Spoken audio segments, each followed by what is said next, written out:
ونستغفره ونستهديه أشهد أن لا إله إلا الله وحده لا شريك له أرسل رسوله بالهدى ودين الحق ليظهره على الدين كله وكفى بالله شهيدا وأشهد أن محمدا عبده ورسوله أرسله الله شاهدا ومبشرا ونذيرا وداعيا إلى الله بإذنه وسراجا منيرا اللهم صل وسلم على سيدنا ومولانا محمد وعلى آله وصحابه أجمعين. Kita memuji Allah, kita bersyukur kepadanya atas curahan rahmat dan karunia-Nya yang melimpah yang kita terima sepanjang hidup kita. Dari pagi hingga siang, dari pagi hingga siang, hingga sore, hingga malam, hingga pagi kembali berbagai pemberian dan anugerah Allah kita gunakan, kita manfaatkan. Salawat beriring salam kita doakan semoga disampaikan kepada baginda Rasulullah beserta para sahabat, kerabat, tabi'in, para ulia, syuhada, ulama, mutaqaddimin dan mutaakhirin, juga orang-orang saleh. Dan juga kita berharap semoga seandainya ada di antara kita yang sedang menghadapi musibah, semoga Allah berikan kesabaran dan ketabahan kepadanya. Jika ada yang sedang menghadapi masalah, semoga Allah berikan jalan keluar dan solusi. Jika dalam keadaan kurang sehat atau sakit, semoga Allah berikan anugerah kesembuhan dan kesehatan kepadanya. Seraya mengharapkan rahmat, ridha dan hidayah Allah, mari kita ikuti pengajian ilmu tauhid yang kita mulai dengan sama-sama membaca basmalah. Bismillahirrahmanirrahim. Bapak, Ibu, hadirin dan hadirat yang dirahmati Allah, kita lanjutkan kajian Asyratus Sa'ah, tanda-tanda kiamat, bagian dari mendalami memaknai rukun iman yang kelima, iman kepada hari akhirat. Masih pada bagian pertama, tanda-tanda kiamat masih jauh. Pada urutan ke-33, tahwinul amin wa'timanul khain,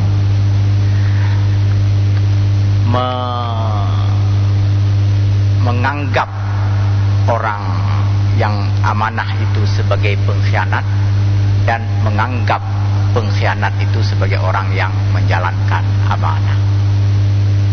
Pemutar balikan fakta.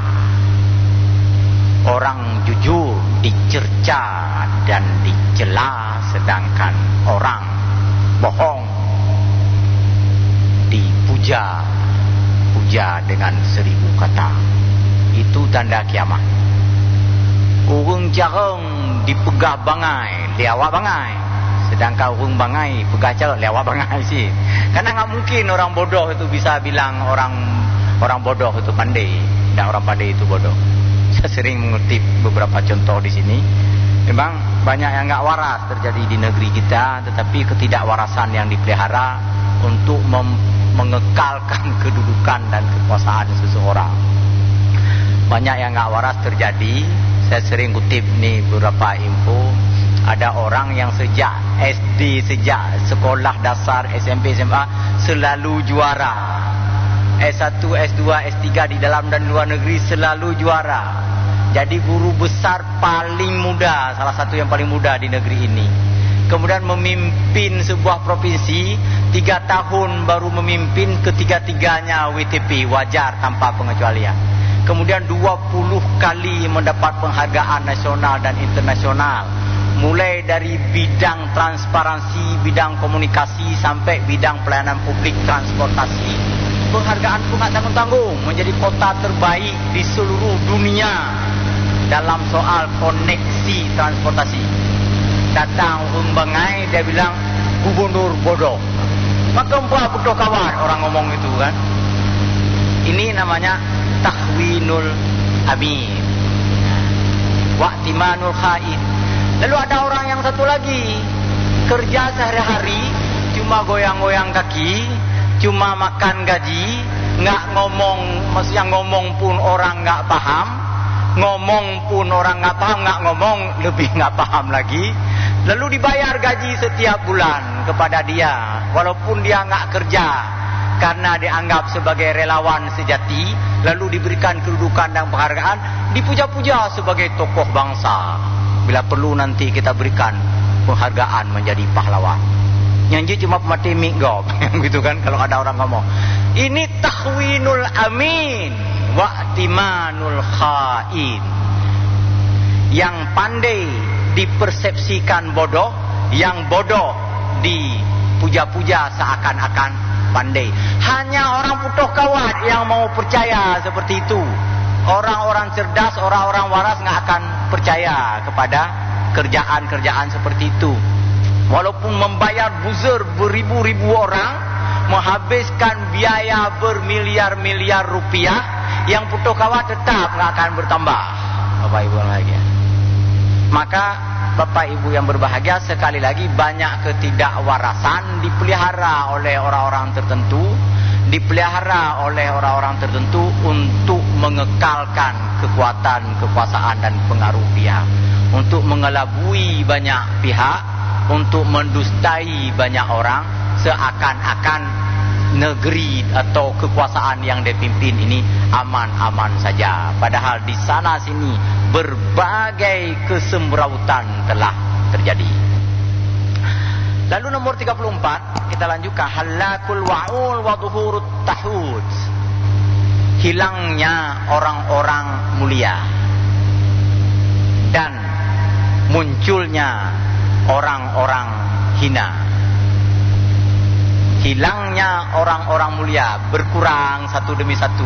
Orang-orang yang menjaga kemuliaan, orang-orang yang menjaga wibawa, orang-orang yang santun, orang-orang yang sopan semakin berkurang di dalam pergaulan global, di dalam percaturan kekuasaan, di dalam menduduki posisi-posisi puncak yang mengelola persoalan kehidupan masyarakat. Orang-orang santun mulai berkurang, tereliminir, teralienasi ya Pak, terdiskrimini ya Pak. Pokoknya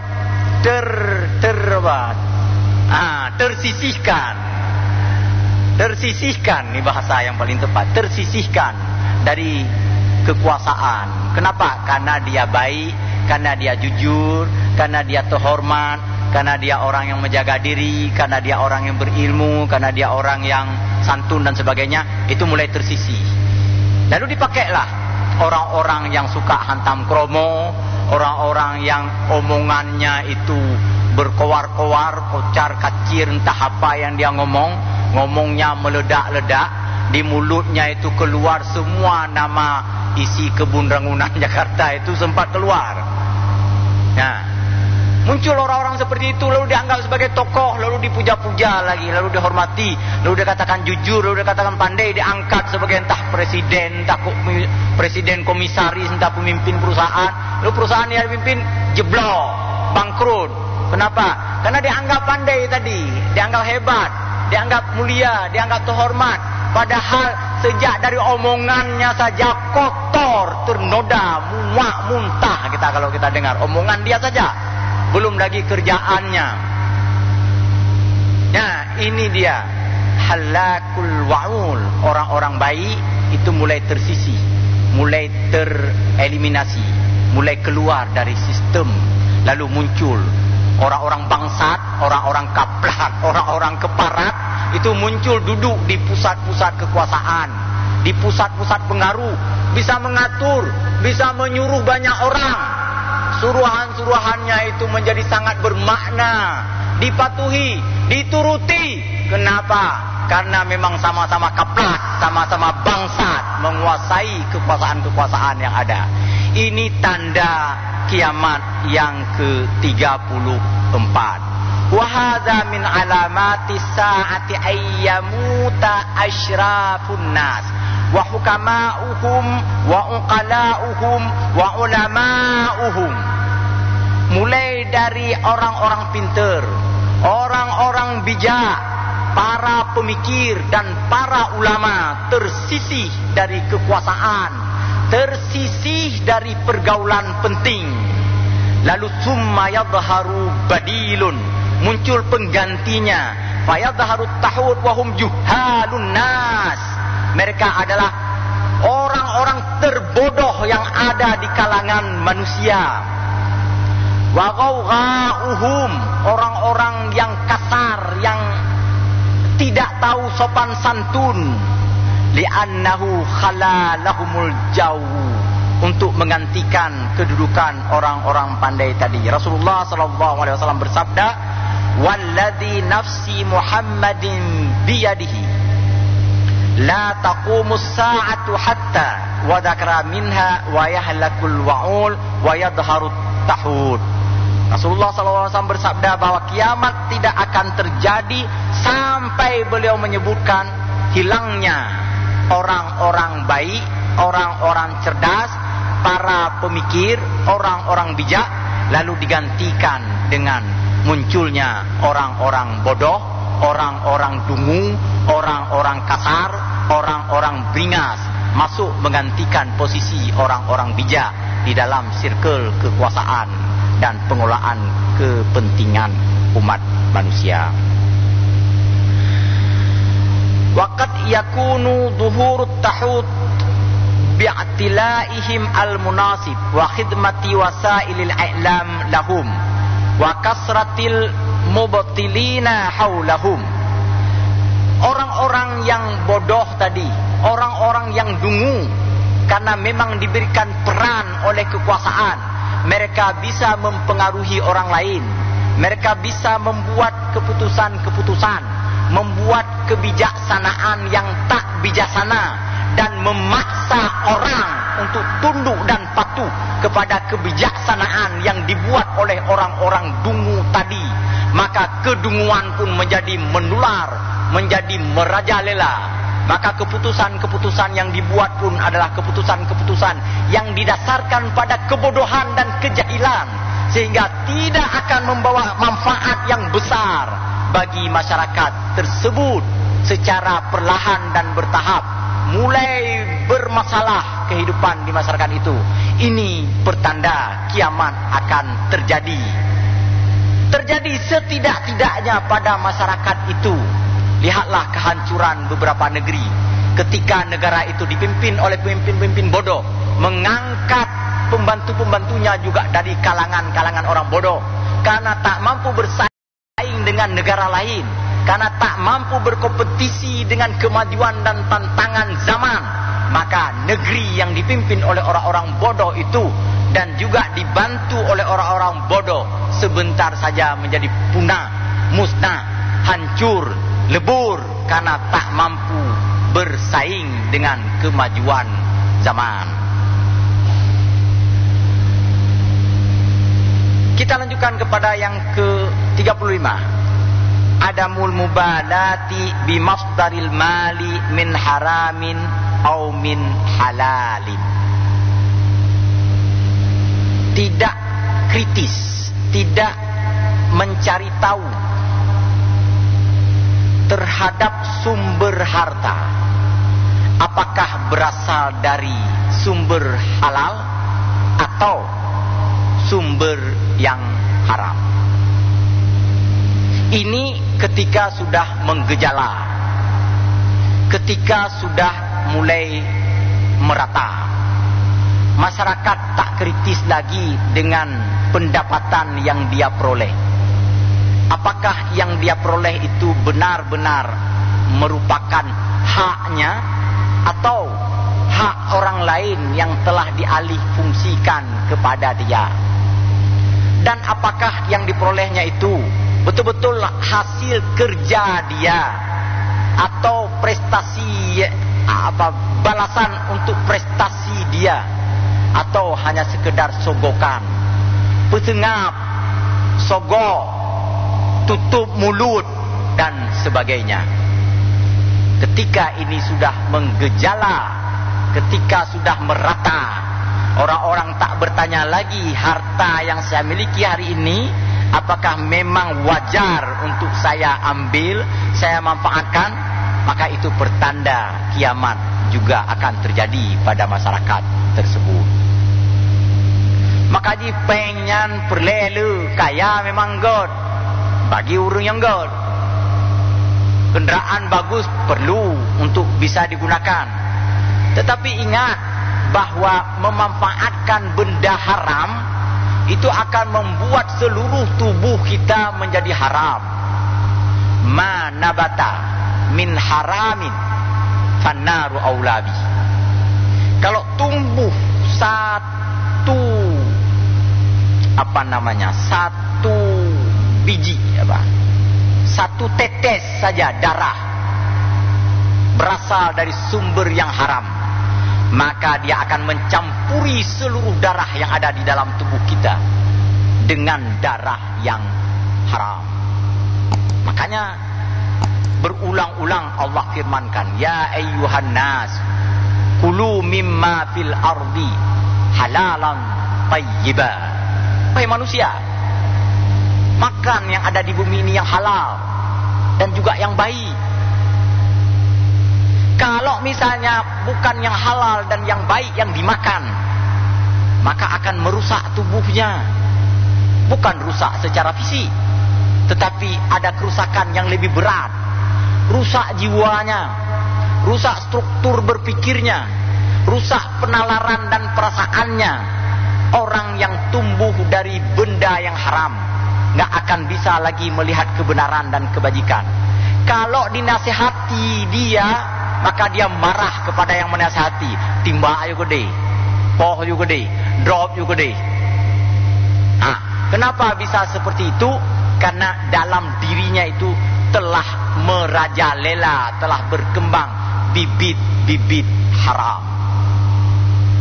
Dan Bapak Ibu berbahagia, kadang-kadang kita dikondisikan oleh suasana ini tanpa kita sadari, secara perlahan, secara bertahap. Dengan sistem pemilu, dengan sistem pilkada, lalu datang orang ngasih sedikit, nggak diterima, udah datang ke rumah, tantang anak mangan, ada cok mangan, ada cok anak mangan kan. Akhirnya kita terima, padahal yang kita terima itu seperti kita bahas pada pertemuan yang lalu, sogok.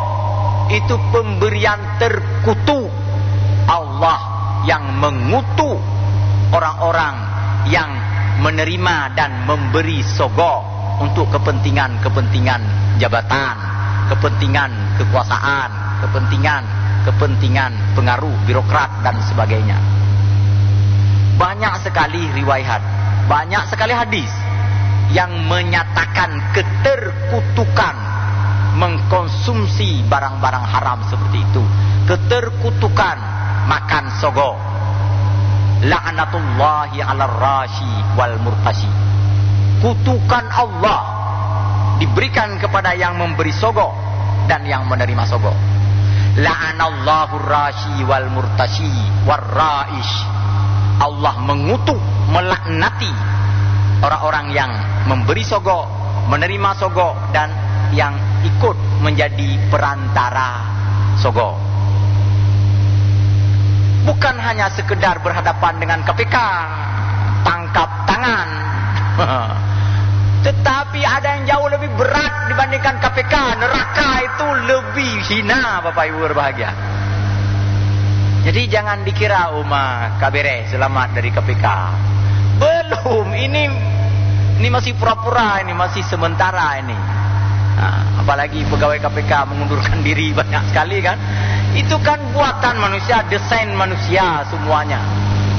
Sebentar selamat, tetapi belum tentu hari akhirat nanti kita tersedia. Dan sebelum sampai ke hari akhirat, orang yang makan haram, seperti yang saya katakan tadi, itu rusak struktur pikirnya, struktur spiritualnya, struktur segala-galanya rusak. Sebelum ia bertobat, sebelum ia mengikis, sebelum ia membuang benda-benda haram dari tubuhnya, bagaimana dia melaksanakan ibadah? Dia harus menghadap Allah yang Maha Suci dengan badan jorok ternoda, penuh dengan keharaman. Maka sekali lagi Bapak Ibu berbahagia, ini persoalan besar. Ini persoalan besar bagi masyarakat kita sekarang. Banyak yang menyepelekan hal ini. Ketika ke musim-musim kampanye bertebaran bantuan-bantuan. Hong anda yang nani cok mana cok, nah gitu kan. Apa dumboh nani cok, padumboh yang dincat gitu kan. Oh yang dah kai tep gambar tinyo, kai puduk gambar tinyo, yang punya gambar entah tahu entah enggak ya. Saya enggak menuduh yang punya gambar. Dan sebahagian besar memang terpilih. Gak gedung ide, pak gedung-gedung ide. sebahagian besar. Tapi apakah mereka ikut serta di dalam ini atau sekedar cuma yang bermain di tingkat bawah? Wallahu a'lam. Yang penting kerjaan itu kerjaan terkutu. Jika seseorang mendapatkan jabatan dan tugas duduk di kursi DPR, maka seluruh penghasilan di kursi DPR itu ada penghasilan terkutu. Kalau misalnya jadi wali kota, jadi bupati, hasil dari sogok menyogok orang, berarti dia hasil melakukan perbuatan terkutu. Maka semua hasil yang dia peroleh selama menduduki jabatan itu adalah hasil-hasil terkutu. Kalau dia mengelola sebuah negara, sebuah daerah, sebuah kota, dia mengelola dengan daya dorong, motivasi, semangat yang terkutu. Karena dia telah melakukan perbuatan-perbuatan terkutu. Hansik ngemblau saja dah 2 orang lalu jok ke masjid nyokal apa Malaysia. Hansik ngejak umrah Bapak Ibu bahagia. Hansik nyok lumah wabah kau mulut. Hansik Bapak Ibu bahagia. Memberi lembu untuk kau mula enggak ada hubungan dengan taubat, enggak ada hubungan dengan penyucian dosa. Dalam Islam tak ada itu istilah penyucian dosa. Dosa itu mengharuskan taubat, dan dosa yang menimbulkan kerugian kepada pihak lain, dia mesti memohon kemaafan dan kehalalan dari pihak lain yang dirugikan itu. Siapa pihak lain? Rakyat. Tegak Jumatan bengah diresmikan malam kapatah misalnya. Berapa kerugian masyarakat telah dibikin oleh oknum-oknum tertentu di situ. Kapan dia diampuni dosanya oleh Allah? Kalau seluruh rakyat rela memaafkan si pembuat kebijakan tadi. Kalau tidak, ya tidak. Tak cukup dengan mohon maaf lahir dan batin, minal aidin wal faizin, selamat Idul Fitri. Tak cukup Bapak Ibu berbahagia.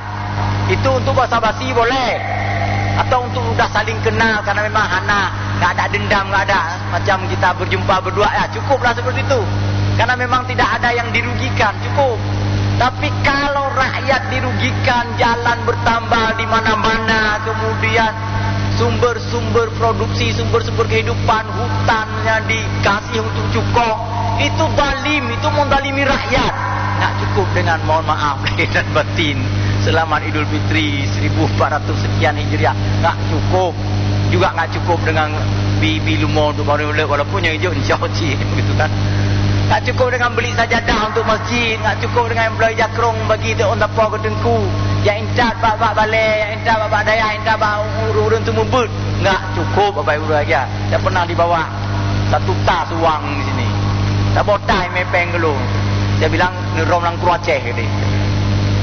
Marah kali dia. Sampai besok mungkin marah sama saya. Tapi enggak apa-apa saya bilang. Marah antara kita berdua enggak apa-apa.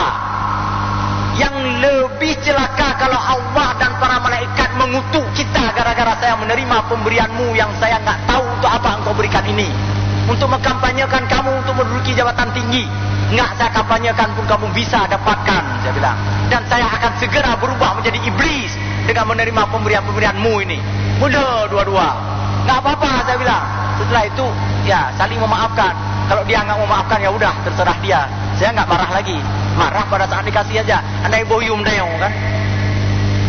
Bapak Ibu berbahagia, sekali lagi adamul mubalati bimasdaril mali min haramin atau min halalin.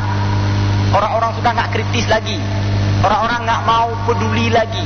Orang-orang enggak mau tahu lagi. Yang penting asai napeng dekat laju. Maka bisa dekat dengan orang-orang jahat, bisa dekat dengan para cukong, bisa dekat dengan orang-orang bangsat, bisa dekat dengan orang-orang keparat. Kenapa? Karena dalam dirinya sudah haram. Dia tidak bisa berjarak lagi dengan kejahatan. Dia tidak bisa berjarak lagi dengan hal-hal yang buruk, dengan hal-hal yang tercela. Kalau ada orang mencela ulama, dia akan bertepuk tangan ikut mencelanya. Kenapa? Karena hatinya sudah kotor. Karena seluruh jiwa dan raganya sudah kotor. Karena sudah makan sogok sepanjang hari. Karena penuh dengan haram, darah haram, daging haram, kapah haram, tulang haram tumbuh di dalam dirinya. Kalau kita ingatkan, hai hina ulama dahsyat tu, pu dahsyat-dahsyat. Kalau udah berani ngomong pu dahsyat-dahsyat, itu bermakna dia itu sudah betul-betul tertutup hatinya. Kenapa bisa tertutup? Karena makan haram. Satu teguk saja, sekali telan saja makan haram Bapak Ibu, 40 hari ibadah kita itu ditolak oleh Allah dalam bentuk apapun. Abu Bakar As-Siddiq radhiyallahu anhu mengasuh banyak orang. Ketika beliau menjadi khalifah, orang-orang miskin yang tak punya rumah, rumah beliau lah rumahnya. Janda-janda yang tak punya suami, yang enggak ada yang menanggung kehidupan sehari, beliaulah yang menanggungnya. Anak-anak bujang yang juga enggak ada kerjaan, maka di tempat beliaulah makan semuanya. Di musim paceklik, kehidupan sangat kritis, sumber makanan sangat terbatas. Sebahagian besar mereka sudah mulai menahan lapar, termasuk beliau sendiri sudah mulai menahan lapar. 2 hari tak makan roti, hanya berbekal sebutir kurma kering celupkan direndam ke dalam air, lalu minum airnya. Setelah 2 hari enggak makan roti, tiba-tiba ada roti di tempat makan di rumah beliau. Karena memang sudah lapar, sudah 2 hari tak makan roti, beliau pun mengambil roti yang tersedia di rumah, di tempat makannya beliau sehari-hari. Beliau ambil, lalu mengunyah. Baru separuh dari keratan roti, dari sekerat roti itu beliau telan. Beliau bertanya pada anggota keluarganya, pada istrinya, pada anaknya, dari mana roti ini berasal? Dia dijawab, dibawa pulang oleh si Fulan. Tapi panggil si Fulan, "Hei Fulan, dari mana kamu dapat roti?" Dia jawab, "Dikasih orang." Kok bisa dikasih? Nah, ini ada apa-apanya. Gak gede yo. Dia main jual dia dengar ju, takon ju. 1 juta dikasih. Yang baik nak ke, hidup ba bela je. Abu Bakar enggak bisa begitu. Kenapa bisa dikasih? Apa pasal bisa dikasih? Dia jawab, "Dulu sebelum saya masuk Islam, saya suka meramal-ramal orang. Suka praktek dukun tak resmi di kaki 5. Saya ramalkan dia berjodoh dengan itu jodoh cocok untuk dia. Dulu sebelum saya masuk Islam. Begitu saya masuk Islam, saya tinggalkan itu.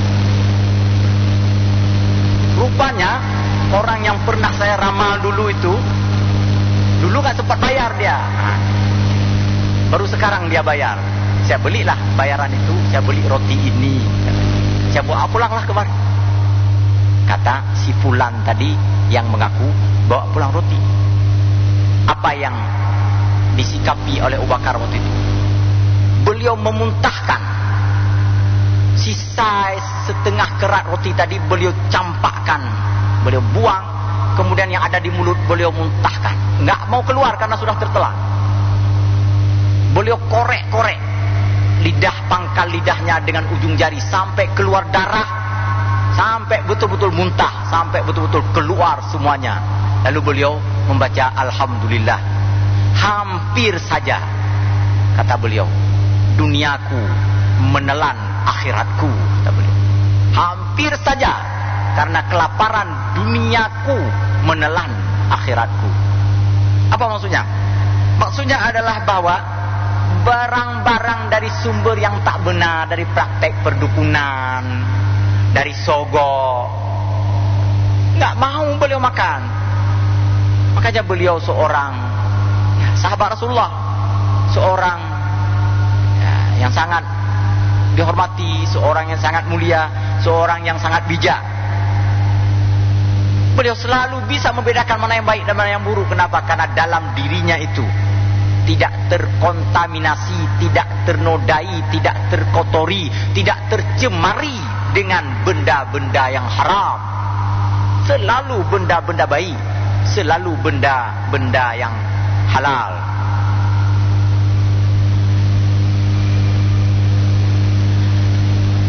Dalam kaitan ini, idza qalla wara'ul muslimi qalla dinuhu, kata pengarang kitab ini Al-Arifi. Apabila berkurang kewaraan seseorang, kewaraan itu menjaga harga diri. Apabila seseorang berkurang dalam hal menjaga kehormatan atau harga diri, maka berkurang pula kualitas agama pada dirinya. Makanya harga diri, kehormatan itu perlu kita jaga.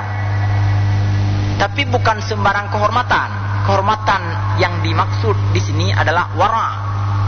Kehormatan yang dapat jatuh apabila mengkonsumsi benda-benda haram atau sekurang-kurangnya benda-benda yang syubhat. Ada dua istilah tentang kehormatan atau kemuliaan di dalam bahasa Arab.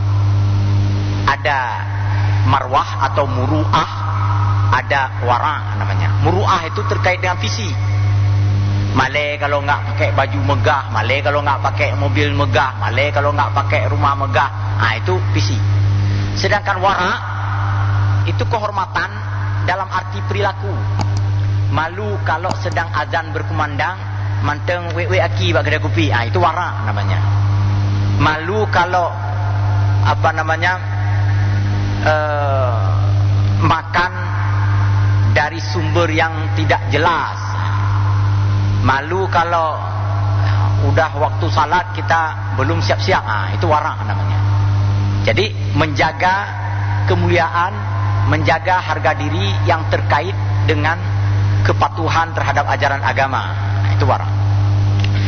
Idza qalla wara'ul muslimi qalla dinuhu. Kalau wara sudah berkurang, maka agama pada seseorang itu juga berkurang. Wa idza qalla dinuhu waqa'a fi syubhat. Kalau agama pun sudah berkurang, maka dia jatuh ke dalam syubhat. Apa itu syubhat? Syubhat itu adalah benda atau barang atau rezeki yang tidak terjamin halal sepenuhnya. Cuma kita nggak berani katakan haram. Yang jelas tidak terjamin kehalalannya. Kita jadi pejabat, bantajak daerah karena orang jauh, karena orang berikan makanan entah kepiting, entah lobster, entah apa-apa. Tapi dia gengger deh, yang putra proyek ke kamu. Ini mau kita bilang haram, ya dikasih dengan penuh keikhlasan. Enggak kita makan pun rasanya kurang etis karena sudah dihormati, karena sudah dijamu. Tapi itu enggak halal sepenuhnya itu, karena ada perhitungan, ada kepentingan, ada kalkulasi, ada hitung-hitungan nanti. Nyamunyong babaji proyek nggak kita berikan, itu datang lagi ke depan, jangan berharap lobster dan udang lagi ya, nggak dapat lagi itu udah. Itu contoh-contoh syubhat. Gaji sudah diberikan, sudah dibayar tiap bulan, tapi ada uang lain lagi. Ada uang komunikasi, ada peng rukok, peng tektok, pebu pre rukok, macam tu. Itu syubhat Bapak Ibu berbahagia.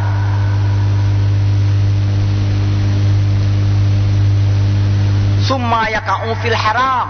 Kalau sudah terbiasa makan yang syubhat, maka dia pasti akan berlanjut kepada memakan yang haram. Falam ya'udda yubali bimasdari malihi ahwa min halalin au min haramin. Kalau sudah makan haram, mulailah dia enggak peduli lagi. Ketika hendak mengkonsumsi suatu makanan, minuman, dia enggak usil lagi, enggak sidik lagi, enggak kritis lagi. Apakah yang dimakan atau yang diminum ini halal, hak kita, atau kedudukan atau berstatus sebagai haram, sebagai sogok dan sebagainya. Waqad waqa'a hadza fi zamanina misdaqan lima qalahu Rasulullah sallallahu alaihi wasallam. Ini terjadi di masa kita sekarang, sebagaimana disabdakan oleh Rasulullah sallallahu alaihi wasallam. Fa'an Abi Hurairah radhiyallahu anna Nabi sallallahu alaihi wasallam qala la ya'tiyanna 'alan nasi zamanun la yubalil mar'u bima akhadal mal amin halalin am min haramin. Hadis sahih dari Abu Hurairah, semoga Allah meridainya, bahwasanya Nabi sallallahu alaihi wasallam bersabda, sungguh akan datang suatu masa nanti dilalui dan dihadapi oleh manusia, di mana orang-orang waktu itu nggak peduli lagi harta yang ia ambil dan dia konsumsi apakah berasal dari sumber halal atau sumber haram. Rasulullah memprediksi ini. Rasulullah meramalkan ini dulu 1400 tahun yang lalu, dan sekarang nyata-nyata telah terjadi di tengah-tengah kita. Wa idza ta'ammaltal yawm wajadta anna katsiran minan nasi ya'kuluna 'ala jam'il mali min kulli wajhin halalin aw haramin.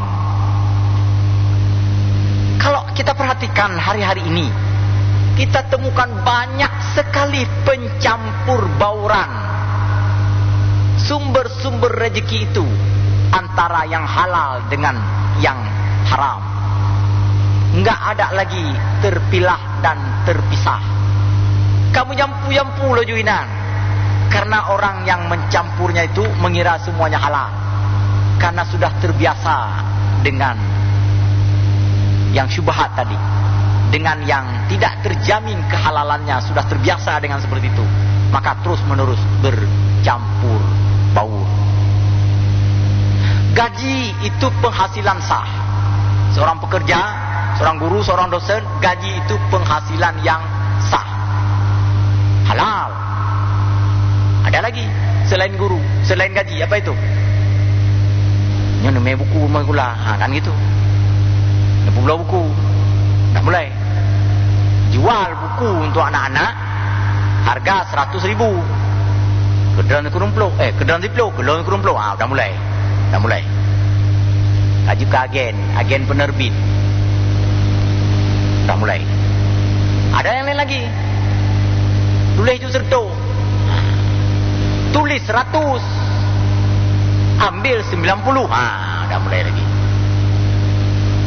Dulu di situ ada kedai Cina dulu. Juga dengan ke Cina je no, Cina Jamun ni cerita. Ana le gabe. Kagak. Dia jual piala, jual jual hadiah, jual bola, jual alat-alat olahraga di situ. Kita di kampung bikin lomba, di kampus juga bikin perlombaan, bikin pertandingan. Beli bola, beli net, beli beli raket, beli bat, beli peralatan-peralatan olahraga, sampai ke hadiah beli sama dia. Berapa harganya? Ya, disesuaikan sesuai dengan harga. Yang nggak enaknya dia tanya setelah bayar. Perlu kwitansi? Perlu. Berapa saya tulis? Kita bayar 100.000, dia mau tulis sampai 200.000. Untuk apa sampai 200.000 itu? Kwitansinya itu bisa kita gunakan untuk amprah, kan? Untuk amprah uang pemerintah. Udah mulai haram. Uang gaji bagi seorang guru, bagi seorang dosen, bagi seorang pegawai, bagi seorang aparatur pemerintah, bagi seorang petugas, bagi siapapun, bagi panitia, halal. Tetapi kalau sudah amprahan dengan angka yang tidak sesuai lagi, dengan angka yang tidak seperti adanya lagi, maka disitulah terjadi keharaman. Nanti bagi-bagi peng kupi, peng rukok, peng rangah, peng tangah, peng macam-macam tu. Nama aja udah buruk dan busuk, apalagi isinya. Sekali lagi, tanda kiamat yang ke-35, orang-orang enggak peduli lagi sumber rezekinya apakah halal maupun haram.